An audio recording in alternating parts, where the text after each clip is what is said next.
আসছি। এটা আমি কি দেখলাম? ওর সবাইকে বেঁধে রেখে আমাকে বিয়ে করলো কেন? তুমি বসো, আমি ফ্যান দিচ্ছি। তুমি এই ঘরে শুয়ে পড়ো, কোনো কিছু সমস্যা হলে আমাকে ডাকবা, আমি পাশের ঘরে থাকছি। কেন তুমি আমার সাথে থাকবা না? না। কিন্তু তুমি তোমার বউ। শোনো, তুমি এই বাড়িতে থাকবা, খাবা, যত টাকা প্রয়োজন হবে আমাকে বলবা, কিন্তু কোনোদিন ভুলেও আমাকে টাচ করার কথা ভাববা না, ঠিক আছে?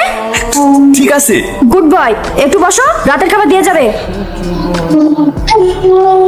না না, এর মধ্যে নিশ্চয়ই কোনো রহস্য আছে, আমাকে জানতেই হবে।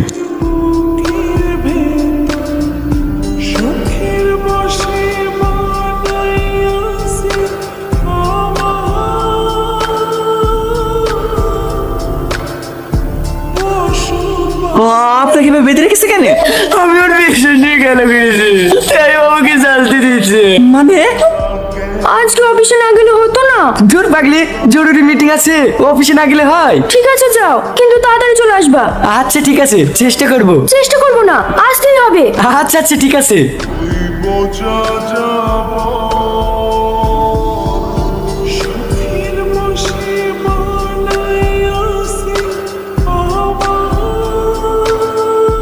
হ্যালো সেলিম, হ্যাঁ ম্যাম বলেন। তোমার স্যার কোথায় আছে বলতে পারবা? স্যার তো অফিস থেকে সেই 5টার সময় বেরিয়ে গেছে, কেন বাড়ি যায়নি?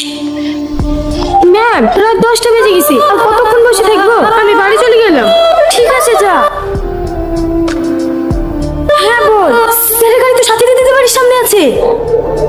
কি? সাথীর বাড়ির সামনে? হ্যাঁ, আমি ওইখানে দাঁড়িয়ে আছি। আপনি আসবেন? আসছি। তোমার কাছে না আসলে না মনটা